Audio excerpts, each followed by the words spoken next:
What the is up, everyone, and welcome back to another episode of Beers and. Today, we're going to be talking about Beers and Beelzebub. Ooh, that was very, very dark. Oh, yeah. I figured to go for it. Go for it. Go for it. You did. Thanks. You know, I think that's one of the more pleasant names. Beelzebub? I think because it sounds funny to us. Yeah, it does sound funny. Like Lucifer sounds mean. Yeah, Lucifer does sound mean, but Beelzebub is kind of fun. Yeah, I like that one. Beelzebub. Yeah, Beelzebub. Yeah. Probably I'm gonna blame Queen. I'm gonna say it's on them. It's their reason why we probably find it sound. Isn't? Yeah. Okay. Yeah. I guess that was the first place I ever heard it. Probably. Yeah. Yeah. Classic Queen song. Classic Queen song. Do you know it? I keep wanting to say Domo Arigato, and I know that's not. That's not it. That's not it. And it's not a Queen song. It's not a Queen song either. Welcome in, everyone. Welcome back to Beers and. Alex and Nick here. Hello. Together again. The dynamic duo. The dynamic duo Peanut of butter brews. and jelly. That's us. Hops and barley. Hops and barley. Oh, That's we need to make a cartoon Hops called and Barley. Hops and Barley. Yes, and they're on a mission to go ahead and root out all the shitty light beer that exists in society. I love that. Done. Comic book? Yeah, they're a detective duo. Oh, it's Hops and It's Barley. a noir. Oh, it has to be. It has to be. Hops is really like, wet behind the ears. He's real new. Barley's just, he's seen some shit. Yeah. Barley is bad cop, right? Absolutely. Barley is bad cop. Absolutely. Barley, put him down. None Get of off you me, guys Hops. have any say. None of you guys have any money in this, any skin in this. This is our idea. Unless you've Back managed to off. hold on so far, in which case, then contact us. Good, and good for you, yeah. Come check us out. You can see what beer we're drinking today on YouTube at Beers and Podcast, and you can also come follow us over on Instagram at the same thing, and then come find us over at Beers and One over on Twitter. We have the TikTok over at Beers and Podcast, and then you can send everything that you want to tell us but can't because you can't talk to us over to our email, beersandpodcast@gmail.com. Tight. Nick, Tight. why don't you tell everyone what we're drinking today? Today, we are drinking Strawberry Blonde from Big Muddy. Big Muddy. First Big Muddy beer? Yes, out in, they're from Murfreesboro, out in Illinois. And Strawberry Blonde, it is described as, it is a unique light-bodied ale infused with natural strawberry. The aromatic balance of strawberries and light hoppiness make it the perfect summertime seasonal without being overly fruity, which is how I like to describe myself. Not overly fruity. Yep, the Fair. perfect summertime seasonal. Fair enough. So, actually, I've had a couple of strawberry-infused beers. I've had a couple ales. I've had a couple IPAs. Yeah. I've had a couple lagers. It's really nice when it's a crisp, like, ale. I that's why I was kind of attracted to it. Because it was one of those where I felt like I could taste it already just based on the look and based on that, flavor description. So I'm hoping that it's going to be as pleasant and refreshing as I've already built it up to be in my mind. And now you're building me up. It's like one of those, like, oh, the movie was so great. Yeah. And you go see it, and it wasn't that And great. it wasn't really that good. Like, Yeah, that's not what we're dealing with. no, today. I'm sorry. So, Beelzebub, we're talking about maybe not necessarily the devil today. I am a little bit. I will be discussing aspects of the Lord of the Underworld. Okay, you may be wondering how we came up with this. Nick and I are not Satan worshipers. If that's your thing, that's fine. As long as you don't do any harm to anyone, right? True. Well, and that's the whole thing of Satanism. This actually came from our buddy Danny. Danny had called me a couple weeks ago and we were talking. I left him a very long rambling message on the way up here, by the way, also. Nice. He'll probably call us and ruin our video again. No, probably not, because he's not a good friend. Yeah, that's right. You want to fight about it? Let's fight. I miss you. God. Put him up. Put him up. He had called me and he was telling me about how there were some of those stones down in Georgia that had been blown up recently. Yeah. And how about that? Yeah, some real shit. We just talked about that on the podcast. Well, maybe not just, but like we talked about that a while ago, didn't we? So, yeah.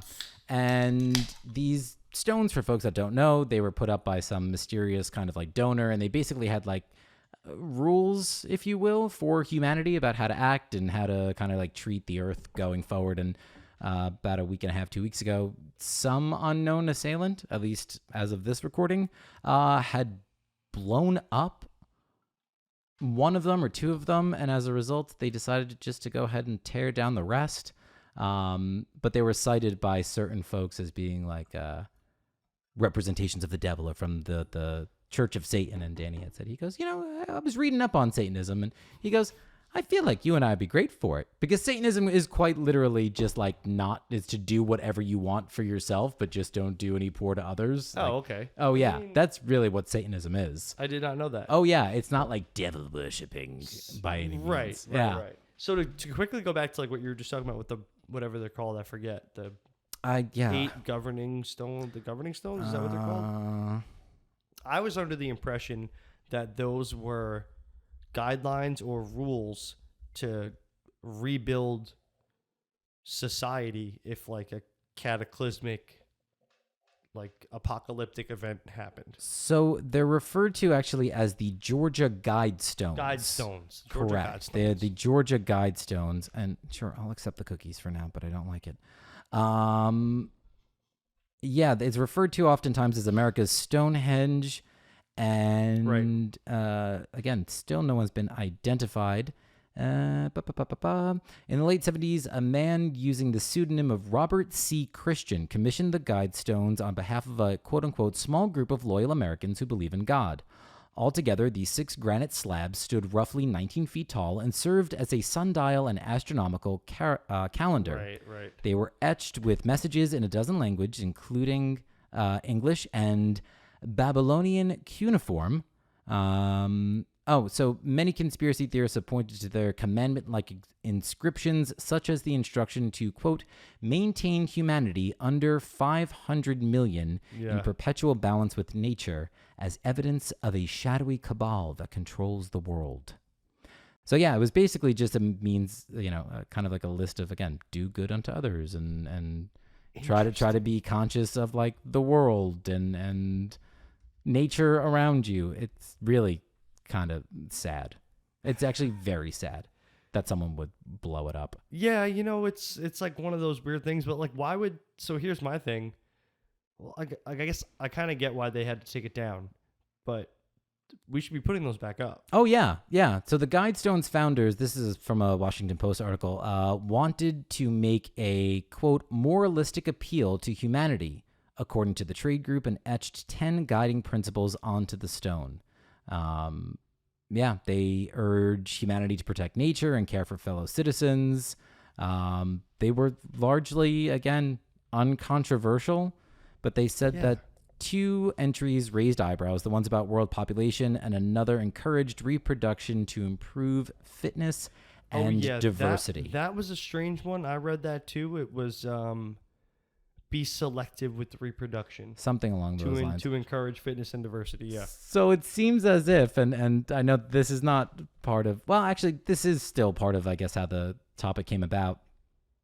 You had certain, there was a candidate for Republican, there was a nominee to be the candidate for the Republican race for governor, and they were one of these people that was like tweeting out about how it's, a sign of Satan and whatnot. And apparently a lot of this kind of came back to our good friend. We just spoke about him in the last episode.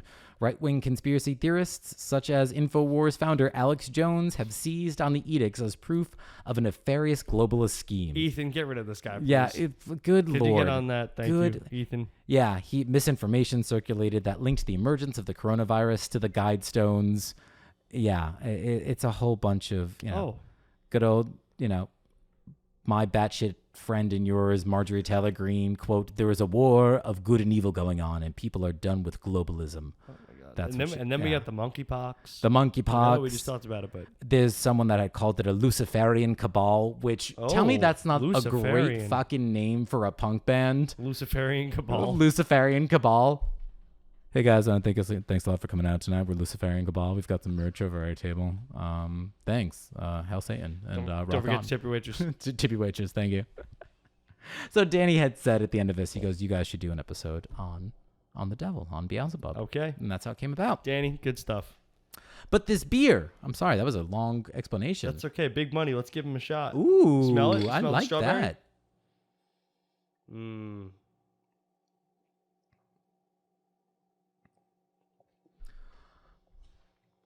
Oh yeah, see that's what I want. I almost wouldn't mind if it was a little drier and like less sweet. A little bit, but it is natural strawberry through and through. Yep. That is a muddled strawberry that's been allowed to seep into the ale itself.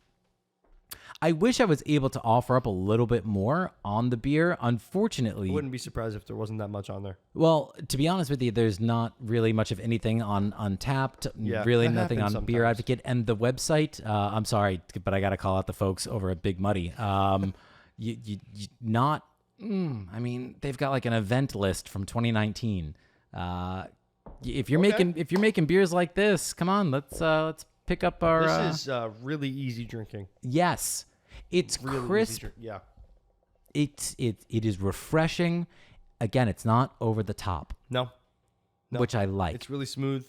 There's something a little like more crispy.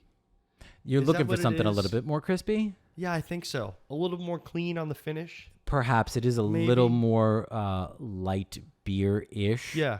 Towards the end, which could be cleaned up just a little bit. Yeah, but still very tasty. Yeah, it's refreshing. You know what I could do? I could give this. I don't know about your mother, but my mother's not a big beer drinker really at all. But she'll take like a sip of like my dad's beers, here and there if she's having a cold beer. I feel like this is one where I'd be like, Mom, let me pour you like half a glass, and just go for it. My mother would drink something like this and be like, yeah, this is a nice light beer. It's got just enough of that strawberry flavor in there. Just a hint of it, but like you said, it's not artificial tasting at all. It's got some really nice carbonation that's holding up too. It's kind of like on the smoother side all around, I would say. Which I wasn't expecting necessarily. No, I this is what I wanted it to taste like for the most part, but I did not, you never keep my expectations low. Oh yeah. Right? Oh, I'm pretty sure I've lived at least the past 32 years as such.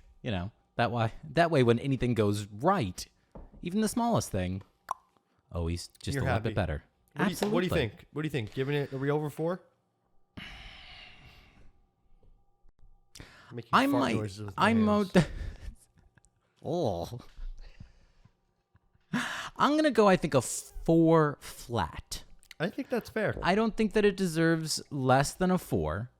I wouldn't start to even inch it up though to a 4.1 or a 4.2. It delivers in exactly the way, like you said, that I would want it to. I think it could be cleaned up at the end just a hair. Yeah. Just a hair. Just a little bit.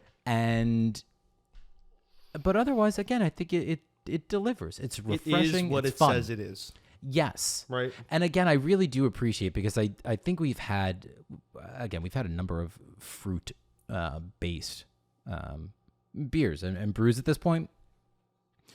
And I think they go a little overboard at times with some more of that kind of artificial flavoring, or they miss the mark with the natural flavoring. I can't remember which one we had done.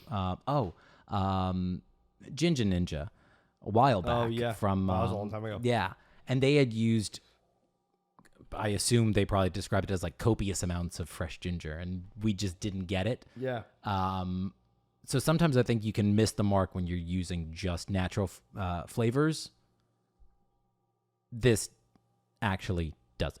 No, I like it. Yeah. I'm actually gonna go against you. I'm gonna go under 4. Okay. But right under 4, like 3.95. Okay. So like right there. All right. Yeah, it's just like really easy drinking, really smooth, really kind of just this. I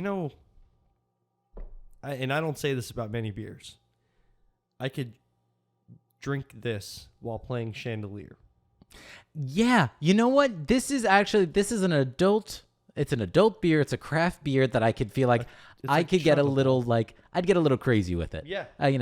Now what's interesting, and I'd be curious because I saw it at least on their site.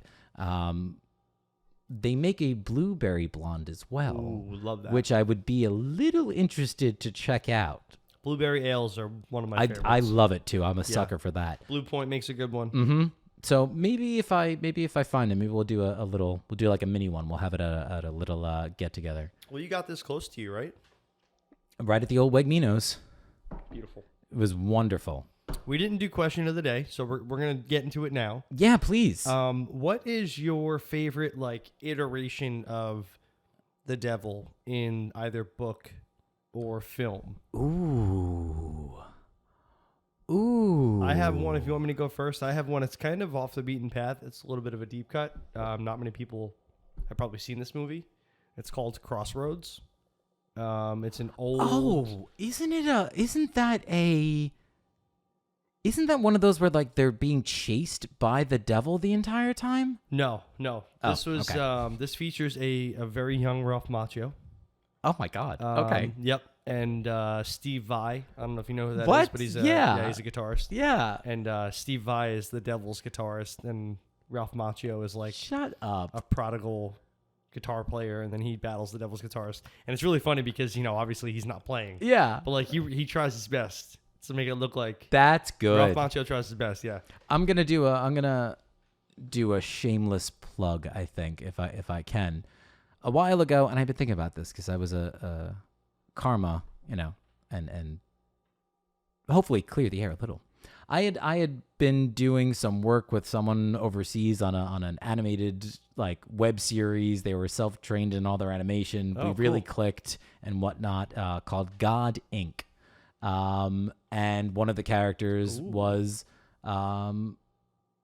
Lucifer, and whom I had voiced, and essentially, we positioned and framed like heaven and God and Jesus from a very like corporate perspective, whereas Lucy was kind of the voice of reason of like, you're all just a bunch of blood-sucking capitalist corporations that don't give a shit about the people at all. That's hysterical. So then that was all Dino's idea. I don't think he's listening, but Dino, I'm Cool. I'll send you the award that you won. It was, I know. I'm embarrassed about it.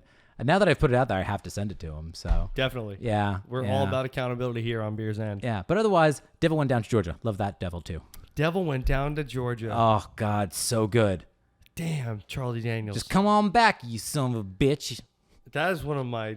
I could listen to that song over So and over. So goddamn and good. Over and over. Yeah. So goddamn Man, good. Charlie Daniels can saw away on that fiddle, can't Yes, he can. All right, I'm going to start us off. I'm actually going to stick with my Crossroads theme. All right. All right. Do you know what happens at Crossroads, or like what supposedly happens? No, I don't. Crossroads? Oh, that's where like devil deals take place. Oh, really? You've never heard that? The lore or the feel like superstition maybe? behind it? No? Okay. So I'm going to talk about one very specific supposed deal. Okay. And I may have mentioned this guy on the cast before. His name is Robert Johnson. No. So we're going to talk about the birth of the blues today. Robert Johnson is synonymous with the birth of the blues, but he's also synonymous with a lot of lore and legend and controversy, because the thought is that he sold his soul at the crossroads, and that's what gave him mastery of the guitar and the blues. Oh, I didn't know that. So okay, so stick with me. So you don't know who Robert Johnson is? I'm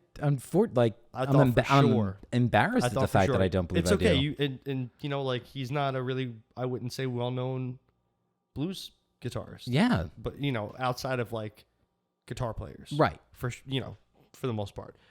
So anyway, Robert Johnson was a Delta blues guitarist. Oh. Played down in the Mississippi Delta. Oof. So a little bit of a slower kind of Oh, yeah. blues. Brown.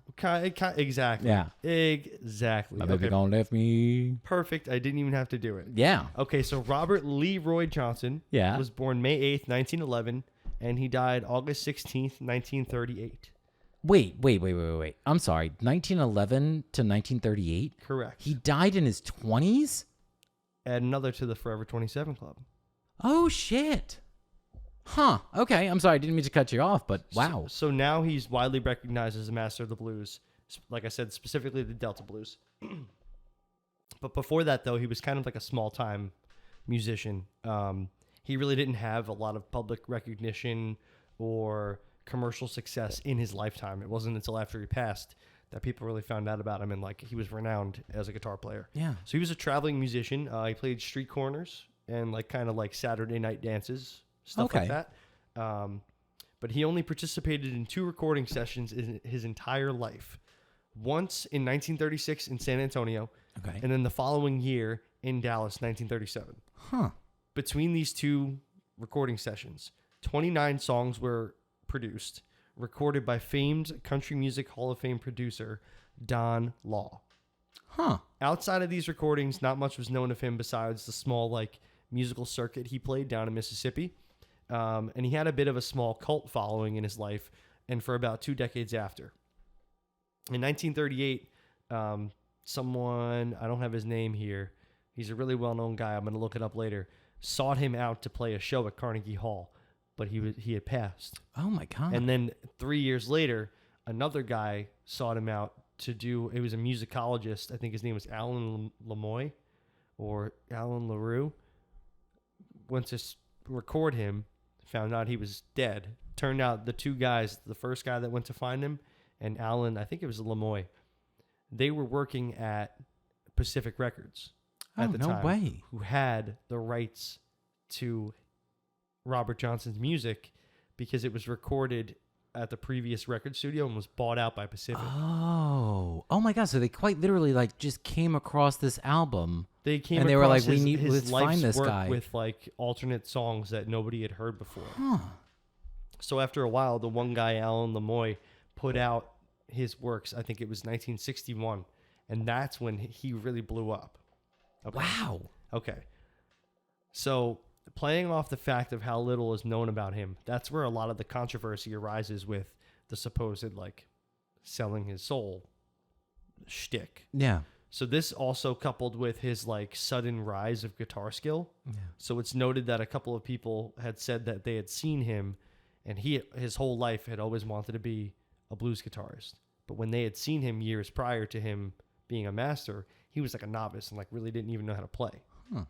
So the story goes that he was a young man living on a plantation in rural Mississippi. I hate that word. He was told to take his guitar to the crossroads by Dockery Plantation at midnight. So this is where it gets a little hairy because you have to take that with a grain of salt, Dockery Plantation, because there were about a dozen other sites that have been like claimed as the true location of the crossroads deal. Okay. So it may not have been here, but this is one of the places it could have been. So anyway, that night he went there, met by a large black man, the devil. The devil took his guitar. The man took his guitar, tuned it, played a few songs, handed it back to Robert Johnson and giving him the mastery of the instrument. What? I know, it's pretty insane. So now a lot of people don't believe this, but if you go back and you look at a lot of the songs that he wrote, Yeah. a lot of the titles of the songs are kind of strange when you think about the story. Here are some of the names. Hellhound on My Trail. Another one of his songs, Me and the Devil Blues. And another song that you know really well, but you didn't know was written by Robert Johnson. But you probably thought it was a Cream song. It's called Crossroads. Okay, I was going to say, once you started to talk a little bit more, I kept playing something in my head. So that's a Robert Johnson song. Really? Robert Johnson, wrote that song. Huh. So, taking all this into account, Yeah. we don't know. It's easy to say no. Right? I mean, it's easy to say no. But I mean, it's also one of those things like I think you and I kind of follow the same idea of like manifestation to one degree or another. Like if you believe it, if you think something, it, could come true or perceived as having come true. Right. Who knows if this, if he didn't sit there night after night and said, I prayed for so many years to God to give me these skills and it never did. So I just went ahead and started asking the devil every night, for Right. these skills to go ahead and do it. So one more little wrinkle There's Yeah. only 2 pictures of Robert Johnson. One, he looks poor. Yeah. Looks like a poor African American, like beaten up clothes, Yeah. raggedy clothes. The other picture, he's in a suit with a top hat. Really? Only 2 pictures of Robert Johnson. Huh. Really? Is there any reference as to like where they were taken or when they were but taken? I wonder if I could find it. I was gonna say, because that would be interesting to know, like if that second photo with the top hat and whatnot, was that part of like a I don't know, some sort of promotional event? Don't know. Or we'll throw it up somewhere around here. But I'm gonna look over right now. Oh, I know who this You do? gentleman is by the photo. So the first two, There he is. the 2 on the right, I believe, are in a photo booth. Oh, really? Yeah, just based on the background and how close he kind of is to the camera. Yeah. Yeah, but that first one there, that's kind of interesting. He is in a completely different. Totally different. Yeah, huh. That's fascinating. I don't think this is the original picture either. Well, I think they just said that there's a third photograph, meaning that I guess like a third one emerged, perhaps. I mean, I didn't even notice that. Just speculating clicked on it. here. Interesting. Might have something else to look into. Huh. We'll do a follow up. But yeah, pretty cool. That Cool is pretty stuff. cool. I like that. So, following up with that, though, every once in a while, the devil gets a bad rap, right? Does he For not? sure. Devil gets a bad rap. So, in December of 1968, the Rolling Stones presented to us, perhaps, a little plea and have a little sympathy for the devil. So, Great song. as I said here, I go one of the most famous recordings from one of the absolute greatest bands of all time. Some of you may say that they were better than the Beatles, like me. I would. I'm that some. And then I just wrote Yellow Submarines. Fuck off. So, Sympathy for the Devil, like I said, it was the first song on their 1968 album, Beggar's Banquet. And the song is credited to both Mick Jagger and Keith Richards. However, it was apparently much more of like Jagger's writing. And he cites that the inspiration for the song was from the writings of a man by the name of Charles Pierre Baudelaire, who was a 19th century poet, essayist, and art critic, often credited with being the first modernist. So I don't know. Are you familiar with what a modernist or the actual idea of like modernism is? Maybe. So I wasn't entirely. No, I'm definitely not. I'm reading it right now. So like according to at least like from a literature or a literary standpoint, it's this whole idea of how of like acknowledging the fact that we live or we're starting to live like in a hyper urbanized metropolitan lifestyle as human beings, and that like moments became more and more fleeting, and our need to kind of like re-establish ourselves with, again, like nature and certain things like that. So, you know, as there's more concrete, he kind of acknowledged that there needed to be like much more green. So the song itself, though, is sung in the first person as the devil, explaining his role in major historical tragedies and atrocities, while also laying the blame on the listener for what's claimed to be like their collective responsibility as well, which I didn't really pick up on entirely, but you know, once I had then like started to look back, I was like, oh yeah, he really is kind of blaming everybody else. Like, listen, I did this, or I was there, but so were all of you. Right. And no one necessarily intervened. I mean, I've listened to the song 100 times. Hundreds of times. Yeah. So in the lyrics, again, for those folks maybe who aren't necessarily as familiar, I'm sure you and I could probably sing it from heart at this point. Yeah. He mentions the fact that he was present at the trial and crucifixion. The crucifixion is the annual soccer charity match that they play every year at the Vatican. Yes, that tracks. That's the one where they all get together. The pontiff plays in the goalie because he's got the bigger hat. Right. Well, yeah, he uses it for extra padding to block in case Try he to needs. block it. Yeah, use the head. Yeah. Pope Francis Sure, blocking with a header. This is going to go really well with them when they see this. Well, it's a good thing that we're doing an episode on Beelzebub then to begin with. So again, he mentions that he's at the trial and crucifixion. Oh my God. What am I doing? Why can't I say crucifixion? We need an adult. Ethan, bring me my pills. Just put it under my tongue. Thank you, Ethan. So he was there when Jesus died. The violence of the Russian Revolution, the subsequent murder of the Romanovs, and he mentions, having been present at World War I, World War II. Tanks. Exactly, and for the death of the Kennedys. Now, one of the things that I thought was really interesting here is that when the lyrics were first written, the line was, "I shouted out, who killed Kennedy?" But in the time between when they had first written the lyrics and when they went into record, Bobby Kennedy was shot and killed as well. So they went back and changed the lyrics to make it pluralized, right? One of the other things that I thought was incredible with this is in the background, the woo-woos that are sung by Keith Brooks, woo-woo, Yep. woo, that came about all by accident. So what happened was that during the recording, producer Jimmy Miller and Brian Jones's girlfriend at the time, Anita Pallenberg, they were in the booth listening to Jagger record the lead vocals.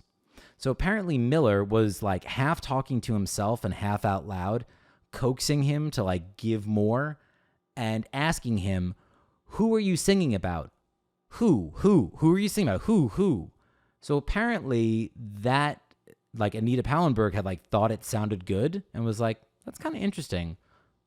Why don't we try like playing that in the background? So originally you had like, awesome. Yeah, Keith That's Richards. so awesome. And eventually who didn't sound good. So it just went to woo woo instead. Woo woo. Yeah. So now what's kind of interesting is that prior to the song and the album, the Stones had already stirred up controversy, like for having some of their like racy lyrics and whatnot. And there had already been rumors of them dabbling in Satanism, in particular due to their previous album's title, Their Satanic Majesty's Request. Oh, I didn't even know that was the name of the I didn't either, and I'm a fan, but later on, like, I believe it was Richards who had said, like, we don't know why anybody started to call us that. Like, literally, there are none of the songs have anything to do with the devil, with Satan, nothing at all. But for some reason, it stuck. And one of the other things, or last things that I had come across that I was particularly interesting. So much of the album's recording, all of like Beggar's Banquet, was caught on film by the famous French director Jean-Luc Godard. And if anybody's ever seen like French New Wave films, he's pretty much like the father of French New Wave. He had done a movie called like Breathless. Nope. Oh, it's one of those where like if you've ever taken a film class, you've 100% watched Breathless. Okay. So he had requested to like do a documentary piece, like a behind the scenes of this. So during the film, and the film that eventually was released has the same name as Sympathy for the Devil. That was like a yawn cough. Oh, so it wasn't that burp hasn't come back to get you yet? Maybe that's what it was. Like you scared it, and it came back as two different coming things. out something else. Yeah, this is the devil. This is the devil right now. So I'm okay. He's all right.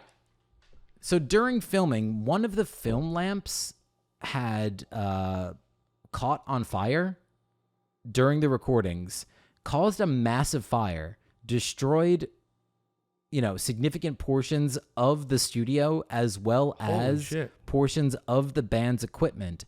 And if it wasn't for the producer, Jimmy Miller, he had managed to grab a whole bunch of the audio tapes before fleeing the fire to save the album, while Goddard had kept filming and captured the entire film then on camera. Oh my God. Yeah. So there could have almost never been, a Beggar's Banquet. Okay. All right. So I'm really sad that I missed this during my whole thing about Robert Johnson. Yeah. But I have written here, and I just glossed over it because I was talking about something else. Yeah. I would have connected are two stories Really? because I have Keith Richards here. Oh, no way. Yeah, well, here it's part of like his peers talking about Robert Johnson. Yeah. So Eric Clapton goes on to say that he's the most important blues singer that ever lived. Not only that, Bob Dylan, Keith Richards, and Robert Plant have all cited Robert Johnson's musicianship and lyrics as key influences in their work. There you go, folks. Unplanned. There you go. Ooh, nice. Nicely done. Mic drop. Nicely done. Okay, now I'm going to talk again, but I'm only going to talk a little bit. Okay. All right. This one is kind of a fun thing that I came across, I would say a couple weeks ago. Yeah. And I had never heard this before. So I thought it was cool when you said you wanted to talk, we're going to do a devil episode, Beelzebub. It's perfect. Okay, so you've seen the movie, I hope, Bruce Almighty. Oh, yeah. Jim Carrey, great movie. It actually is a very good one. Okay. Yeah. Okay. So recently, like I said, I came across this story on Reddit. Thank you, Reddit, again, for content. And it's a Reddit post, and it's along the lines of a conspiracy theory.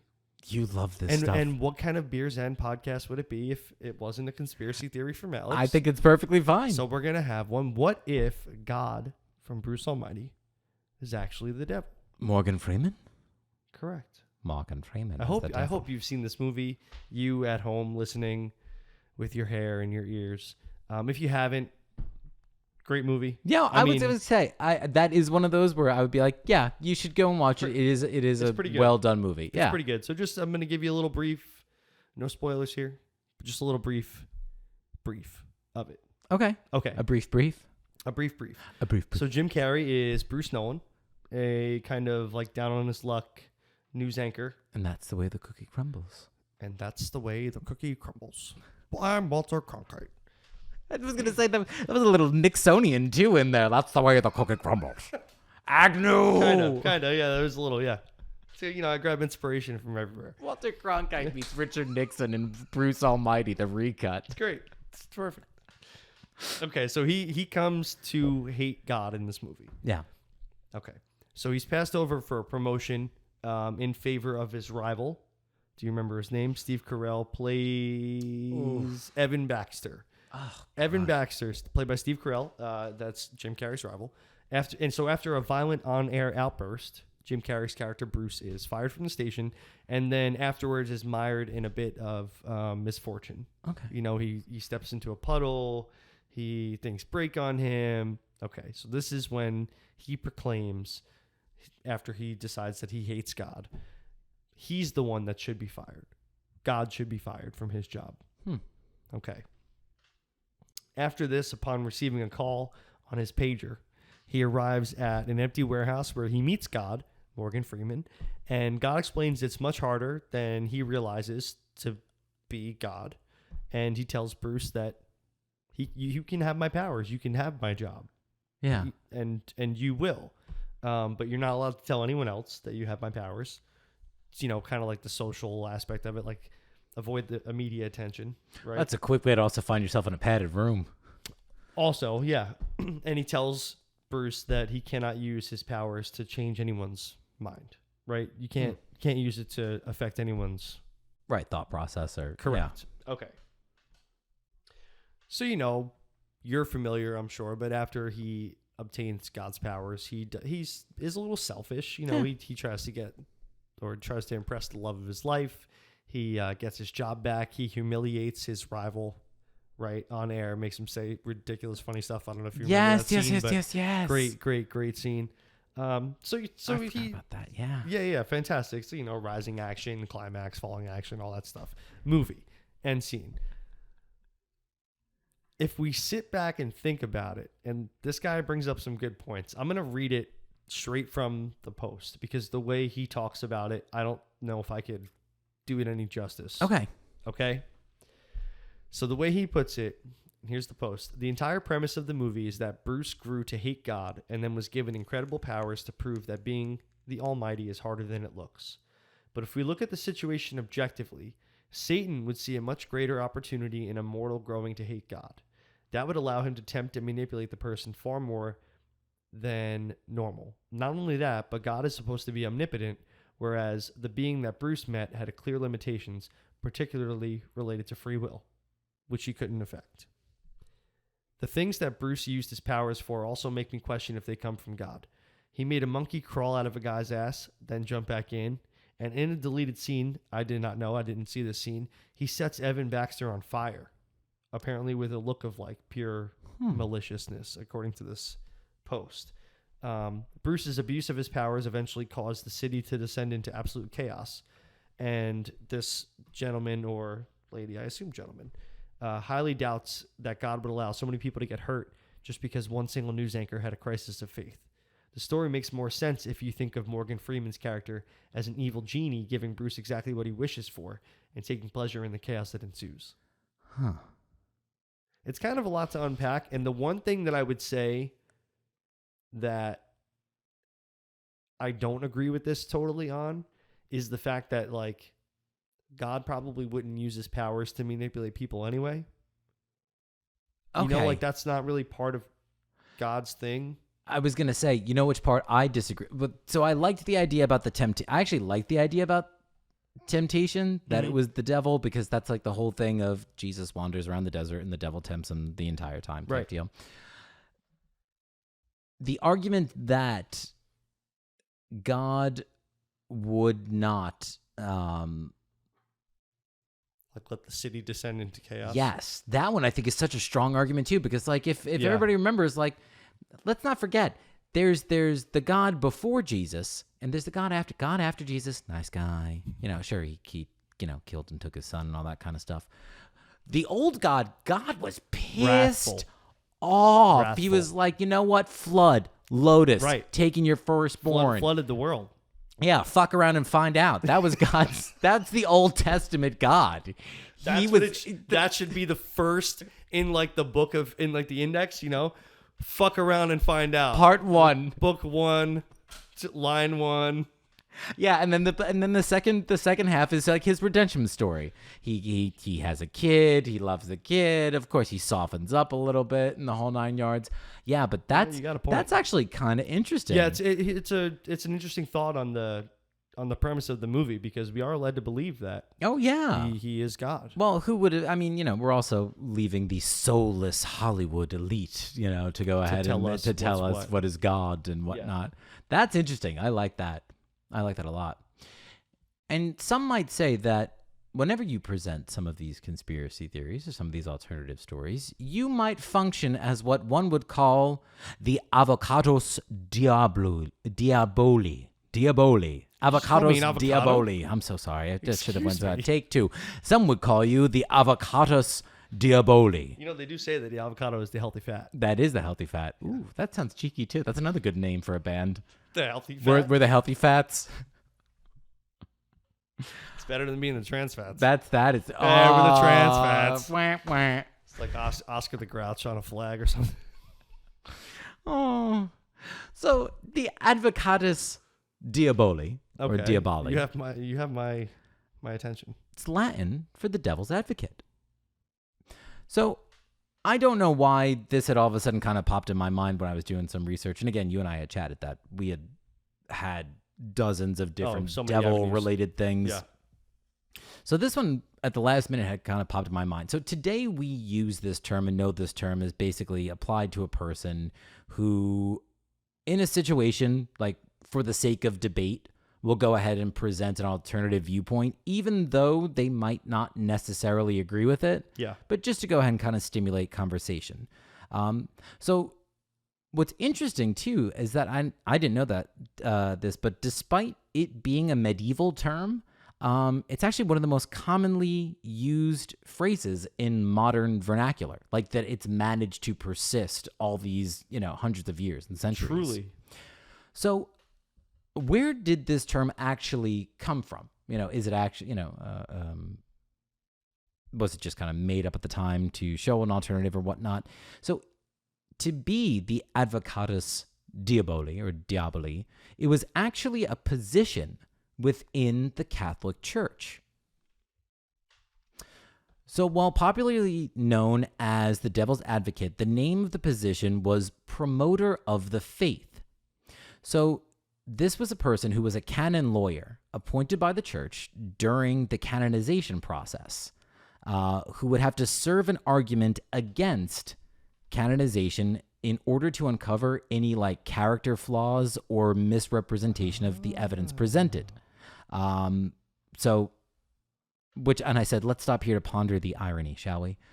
Any misrepresentation in the evidence. So for those folks that were not, raised and indoctrinated within the Catholic Church, canonization was basically, a human being dies, had dedicated their lives to God, had claimed that they had performed some sort of a miracle, and the canonization process is basically like, did they or didn't they? Should we make them a saint? Should we not make them a saint? So this person was quite literally brought on to basically be like, is this ladies and gentlemen real? of the court, let me go ahead and show you why this person should not necessarily be a saint. So during the process, they would argue against what was known as the Advocatus Dei, or God's advocate, formerly known as promoter of the cause. So they would quite literally have like a trial about this person, one person being for and against. Yeah. So the office was first established allegedly, and there's some like kind of differing accounts. But the office was apparently first established in 1587 during the reign of Pope Sixtus V. Though the first mentioning of such a position came during the canonization of St. Lawrence Justinian under Pope Leo X, who had reigned from 1513 to 1523. So even older. Yes. Even longer. Exactly. So we're saying that this has been around at this point in time for roughly almost 550-ish years, something along those lines, in excess of? Yeah, over 500 years now. 501. Wow. If you will. So it wasn't until Pope John Paul II, so he was around in our lifetime, who had reduced the power of the office and officially changed its role in 1983. Wow. So almost 500 years. Yeah, just shy of 500 years this office existed. However, what's kind of crazy, and I didn't know this either, obviously, because I didn't know about the first thing, the church may still bring in critics to speak against a candidate, which is what happened with Mother Teresa. So, oh, really? Yeah, during the beatification hearings in 2003, a guy by the name of Christopher Hitchens was brought in to present a case against her becoming a saint. He's an interesting kind of guy, but like, I think that's such a cool, like, there quite literally was a devil's advocate. You're right. Really cool job. Who wants to go up against Mother Teresa? He actually had some really good Yeah. points. Yeah, a lot of more sad. a lot of his argument basically was like that she didn't necessarily care about these people as much as she had claimed, but it was much more for like the promotion of the church rather than anything else. Right. And I was like, ooh, that sounds like kind of like that sounds like a Susan G. Komen type. Like I'm doing this to like kind of bolster our. Yep. Yeah. Yep. All right. Well, shoot. I have a couple of honorable mentions. I do want to hear them. Just give me 2 seconds. After I get professional, after I just plug in the computer so it don't die in the middle of recording. We can take care of that in post. Do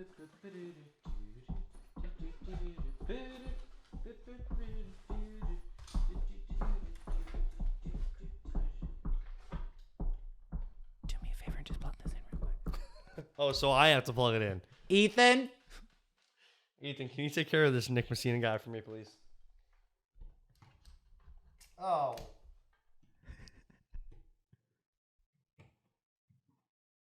It keeps folding in on me. There we go. Okay. All right, we got the juice. Honorable mentions involving Lucifer. Please. First off, the show Lucifer.